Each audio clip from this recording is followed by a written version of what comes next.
Assalamualaikum warahmatullahi wabarakatuh. Perkenalkan, nama saya Dinda Wulandari dari kelas 11 IPS 3 absen 2. Jadi kali ini saya akan mempresentasikan buku fiksi atau non-fiksi yang sudah saya baca. Berikut selengkapnya.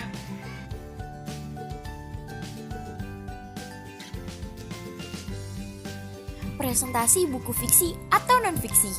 Hai, nama saya Dinda Wulandari, saya dari 11 IPS 3 absen 2. Identitas buku, judul buku pertama yaitu 1, 2, 3 Udah Belum. Nama penulisnya Tri Andini, penerbitnya Sinar Bintang, tahun terbit 2009 dan jumlah halamannya 209. Sewaktu masih kanak-kanak, Cila dan Bayu adalah teman sepermainan. Ia setiap sore memang selalu bermain sepeda bersama. Jika tidak bermain sepeda, mereka bermain petak umpet bersama. Saat hari itu, Cila bermain petak umpet bersama Bayu. Bayu yang mengumpat pun tak kunjung mendatangi Cila. Pada waktu sudah hampir maghrib, dan pada saat itu Bayu tidak pernah bertemu kembali dengan Cila. Namun ternyata Bayu meninggalkan Cila karena keterpaksaan, karena ayah Bayu pindah dinas keluar kota dan Bayu tidak bisa menolak. Hal ini membuat Cila kesal dan bahkan Cila akan selalu mengingatnya sampai besar nanti. 11 tahun kemudian, Cila dan keluarga pindah keluar kota dan Cila tinggal di salah satu klaster di sana. Dan Cila memiliki teman baru bernama Kiran.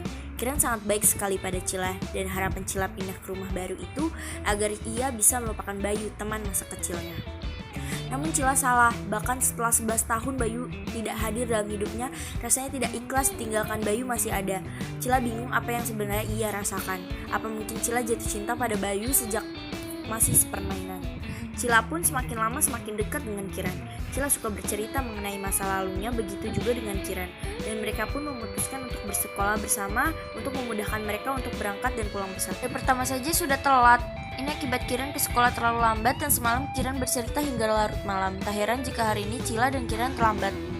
Pada saat itu juga datang seorang laki-laki yang menanyakan mengapa Cila dan Kiran terlambat. Cila pun kaget dan Cila pun tidak sengaja melihat nama di almet cowok itu.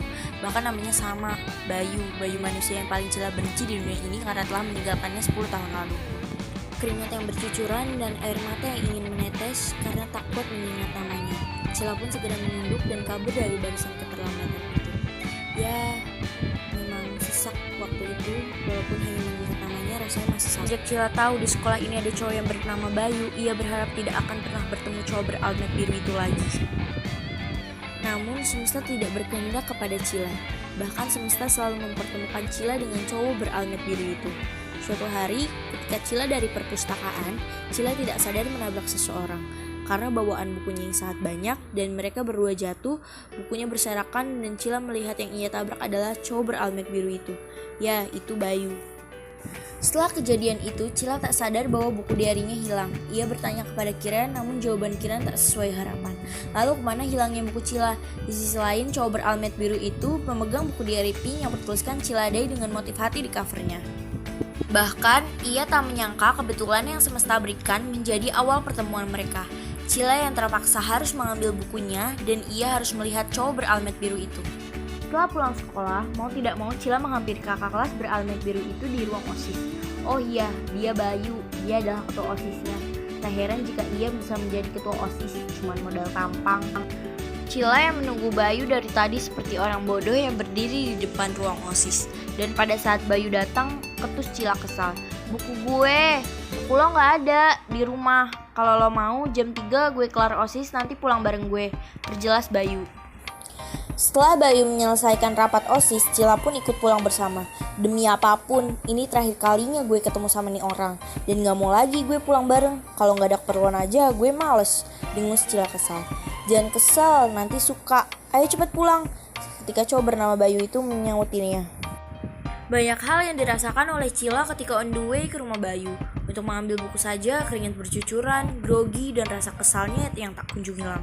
Setelah sampai, detik itu juga Cila benci sekali dengan semesta. Kenapa semesta malah membuatnya dekat dengan Bayu, bukan malah menjauh dari Bayu? Bahkan kemungkinan yang tak terduga adalah klaster Bayu dan Cila bersamaan. Hanya beda blok saja, Cila sangat membenci hal ini. Setelah duduk beberapa menit di sofa empuk milik Bayu, Bayu memberikan buku diari milik Cila.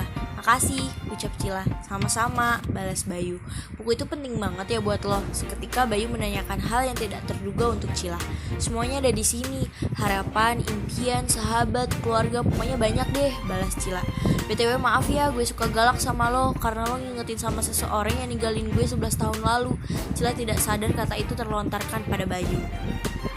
Seketika Bayu kaget atas apa yang Cila ucapkan barusan. Ia merasa sahabat kecil yang ia cari adalah Cila. Iya, Cila Amanda, namanya yang tak pernah terlupakan oleh Bayu, dan rasa bersalahnya pada anak kecil cengeng itu. Seketika air mata Cila tanpa sadar telah menetes, dan Bayu mengakui akan kesalahan Bayu yang meninggalkannya 11 tahun yang lalu. Identitas buku 2. Judul bukunya Bunda Adalah Malaikatku, nama penulisnya Tika 11 tahun, penerbitnya KKPK, tahun terbit 2012 dan jumlah halamannya 91. Aku adalah Dina. Aku berusia 12 tahun. Aku tinggal bersama bunda dan nenekku. Mereka sangat sayang kepadaku. Aku memiliki adik bernama Zio. Zio adik laki-lakiku yang berumur 3 tahun, dan ayahku sudah meninggal dunia sejak Zio berumur 5 bulan di dalam kandungan. Pagi yang cerah, aku pergi ke sekolah diantar oleh bunda. Bunda sangat sayang kepadaku. Sementara bunda mengantarkan aku ke sekolah, Zio dimomong oleh nenek. Aku tidak tahu mengapa hari ini bunda tidak menjemputku kembali. Aku hanya dipesan untuk menunggu di dalam pagar sekolah dan jangan keluar. Lalu sesampainya di rumah, aku bertanya kepada nenek, "Kemana bunda?"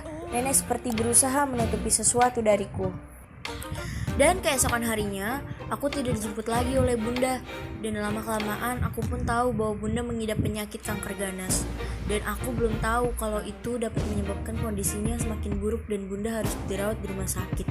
Aku sangat sedih sekali dan meminta Tuhan supaya bunda cepat sembuh. Namun beberapa bulan kemudian, Tuhan berkehendak lain. Tuhan mengambil bunda. Tuhan lebih sayang sama bunda. Sekarang bunda udah gak ngerasain sakit lagi. Aku dan Zio selalu sayang bunda. Keunggulan buku. Yang buku pertama alurnya jelas, tidak membosankan saat dibaca, ceritanya menarik. Yang buku kedua kualitas kertas tebal dan tidak mudah robek, cover lebih modern. Dan penulisan. Buku pertama diharapkan remaja-remaja Indonesia dapat menikmati alur yang penulis tulis, dan diharapkan pembaca bisa merasakan bagaimana jika mendalami karakter tersebut. Buku 2, penulis menyampaikan pesan agar kalian harus menyayangi orang tua walaupun sudah tidak ada, dan penulis berharap bahwa bukunya bisa masuk ke dalam hati kalian. Yang selanjutnya ada butir-butir penting. Buku pertama, bab pertama. Cila dan Bayu memang sepasang anak-anak yang selalu bersama. Namun persahabatannya hilang karena Bayu meninggalkan Cila yang tak pernah memberi kabar. Bab 2. 11 tahun kemudian, ketika mereka saling dewasa dan Cila sudah mulai melupakan Bayu, Cila justru dipertemukan oleh laki-laki yang persis dengan Bayu. Lanjutnya, bab 3. Namun semesta selalu mempertemukan mereka kembali. Cila dan Bayu sekarang satu sekolah dan hal ini tidak disengaja. Lanjutnya di bab 4, dengan berjalannya waktu, semesta seolah menyatukan mereka kembali. Di sekolah itu mereka berdua semakin dekat. Pada bab 5, bahkan pertemuan yang tak terduga adalah buku diari Cila tertinggal dan ditemukan oleh Bayu. Pada bab 6, setelah kejadian buku itu, Cila dan Bayu semakin dekat dan akhirnya mereka tahu bahwa mereka adalah sahabat kecil yang dari dulu saling menyayangi. Berikutnya, buku kedua di bab pertama, Dina adalah anak perempuan yang berusia 12 tahun. Ia memiliki adik bernama Zio dan memiliki bunda dan nenek yang super hebat baginya. Pada bab 2, memang biasanya Dina selalu diantar jemput oleh bunda karena ayahnya yang sudah meninggal dunia sejak Zio dalam kandungan. Pada bab 3, namun tidak halnya dengan hari ini, ia tidak dijemput oleh bunda. Dina tidak tahu mengapa bunda tidak menjemputnya.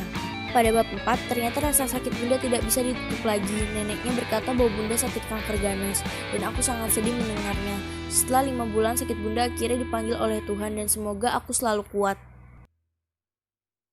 Nah, jadi itulah penjelasan dari saya. Kurang lebihnya mohon maaf. Wassalamualaikum warahmatullahi wabarakatuh dan terima kasih telah mendengarkan.